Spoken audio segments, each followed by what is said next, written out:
प्रिय विद्यार्थियों, मैं डॉक्टर श्यामा अग्रवाल, सह आचार्य संस्कृत, राजकीय डूंगर महाविद्यालय बीकानेर। आज हम संस्कृत साहित्य स्नातकोत्तर उत्तरार्ध के प्रश्न पत्र 6 क शास्त्रीय साहित्य के अंतर्गत श्री हर्ष रचित नैषधीय चरितम के प्रथम सर्ग का अध्ययन प्रारंभ करेंगे।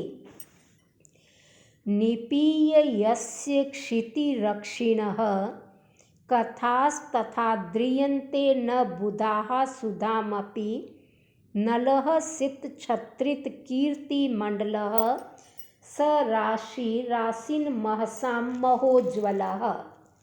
काव्य का प्रारंभ कर रहे हैं श्री हर्ष नैषधीय चरितम नामक महाकाव्य का। महाकाव्य के प्रारंभ में महाकाव्य के नायक राजा नल की महिमा का गान किया गया है। यहाँ मंगलाचरण के अंतर्गत किसी इष्ट देव का पूजन, अभिनंदन या नमन न करके मुख्य पात्र कहानी के नायक नल के उज्ज्वल चरित्र के वर्णन से महाकाव्य का प्रारंभ किया जा रहा है। कवि कह रहे हैं, यस्य क्षितिरक्षिणः, जिस पृथ्वी पालक, जिस पृथ्वी के रक्षक राजा नल की कथाओं का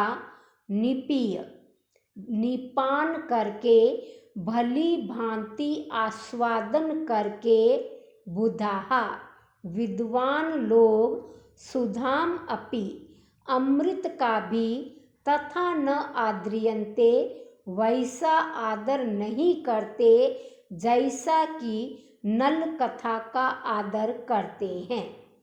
सित क्षत्रित कीर्ति मंडलः, जिस राजा ने अपने कीर्ति मंडल, अपने यश समूह को सित छत्रित, श्वेत छत्र या शुभ्र छत्र बनाकर महोज्ज्वलः, महान उज्ज्वल वाला, महान उत्सव वाला, महान पराक्रमी प्रतापी स नलः, वह नल महसाम राशि ही, तेज की राशि आसीत हुआ था। यानी जिस नल की कथा का स्वाद लेकर पृथ्वी रक्षक देवता लोग अमृत को भी उस कथा के समान आदर नहीं करते हैं, जिसकी कथा का पान करके देवगण सुधामय चंद्रमा में भी वैसा आदर नहीं करते हैं जैसा कि नल की कथा में आदर करते हैं। जिस नल में उज्ज्वल श्रृंगार रस है अथवा जिसमें दमयंती का अन्य देवों को तिरस्कृत कर श्रृंगार रस अधिक है, ऐसे तेजो राशि चतुर्द्विव्यापी यशोमंडल को श्वेतात पत्र बनाए हुए वे नल थे। वे नल प्रताप पुंज है, प्रकाश की राशि है या महान तेज की राशि है। अग्रिम श्लोक में नल के साम्राज्य की प्रशंसा की गई है। कहा गया है, रसई कथा यस्य सुधावधीर्णी नलः स भुजानुरीभूत गुणाद्भूतः सुवर्ण पत्रैक सीतात पत्रित ज्वलत प्रतापावली कीर्ति मंडलः। यस्य कथा, जिस नल की कथा रसई, श्रृंगार, करुण, हास्य आदि 9 रसों से सुधा अवधीर्णी, अमृत का तिरस्कार करने वाली है। भुजानी, भू पृथ्वी जिसकी जाया है, पृथ्वी जिसकी पत्नी है, ऐसा वह नल सुवर्ण दंडैकसित आतपत्रित, वो सोने के डंडे वाले सुवर्ण दंड तथा सित आतपत्र सफेद छत्र बनाने वाले अपने कीर्ति मंडलः कीर्ति समूह के कारण अद्भुत गुणों वाला हुआ था। राजा नल इतना प्रतापी और श्रृंगार आदि नव रसों से युक्त था कि उस नल की कथा अमृत का भी तिरस्कार करने वाली है। वो पृथ्वी का एक छत्र राजा था। पृथ्वी उसकी पत्नी थी। वो संपूर्ण पृथ्वी पर साम्राज्य करता था। वह दैदीप्यमान तेज की पंक्ति था। ज्वलत प्रताप अवली, जलते हुए यह दैदीप्यमान प्रताप की वो पंक्ति था और कीर्ति समूह को उसने अपने यश वर्ग को सोने के डंडे वाले सफेद छत्र से युक्त बना दिया था। ऐसा वो नल गुणों से अद्भुत था। नल का साम्राज्य समुद्र पर्यंत फैला हुआ था और वह अद्भुत गुणों से युक्त था। पवित्र मत्रा तनुते जगद्युगे स्मृता रसक्षाल नएव यत कथा कथम न सा मदगिरम विलाम अपि स्वसेविने मेव पवित्रयिष्यति।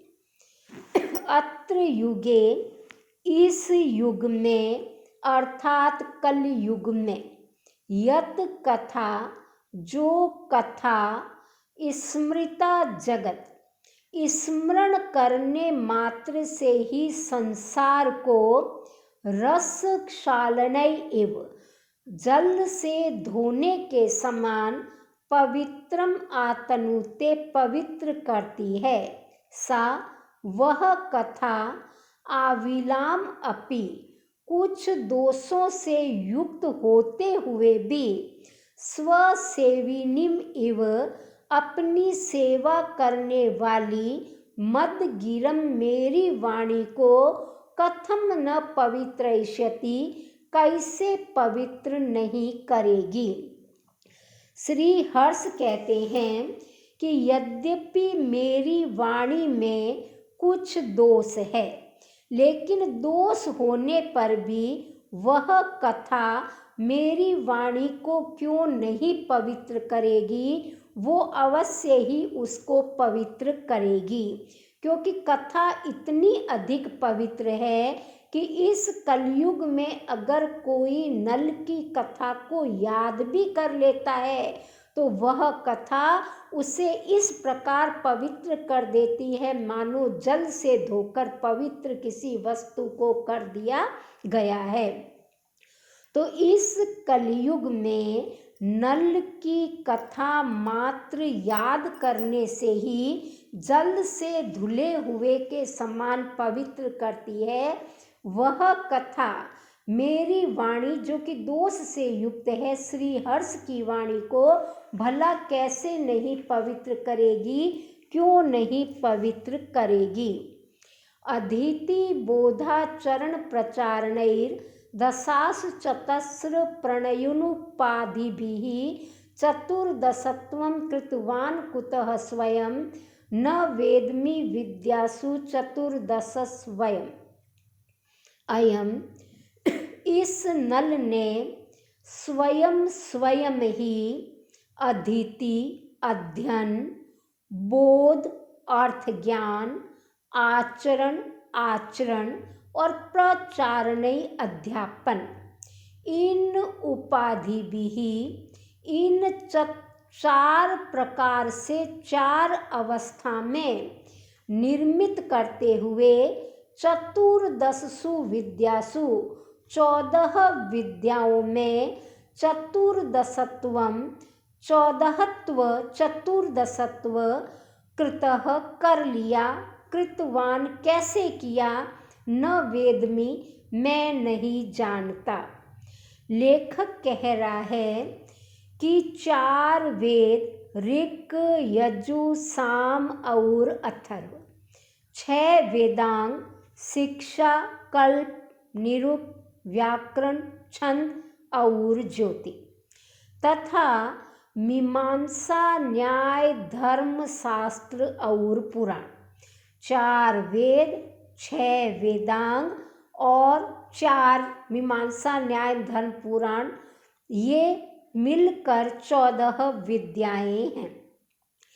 नल ने इन 14 विद्याओं को प्राप्त कर लिया था और इन 14 विद्याओं का उसने अध्ययन भी किया, इनके अर्थ को भी जाना, इनको आचरण में भी प्रयुक्त किया तथा इनका अध्यापन भी करवाया। तो इन 14 विद्याओं को उसने 4 प्रकार से 4 अवस्थाओं में निर्मित किया, यानी 14 की 14 विद्याओं का उसने अध्ययन भी करा, उनको जाना भी, उनको आचरण में भी प्रयुक्त किया और उनको पढ़ाया भी। इन चारों उपाधियों के द्वारा उसने इन 14 विद्याओं को 4 प्रकार से 4 अवस्थाओं में निर्मित करते हुए भी 14 को 14 में ही कैसे रहने दिया, यह बात मैं नहीं जानता हूँ। यह बड़े आश्चर्य की बात है। क्यों? क्योंकि 14 विद्याओं में से प्रत्येक की 4 दशा कर देने से 14 × 4 = 56 होनी चाहिए, लेकिन आज भी लोग विद्याएं तो 14 ही बताते हैं।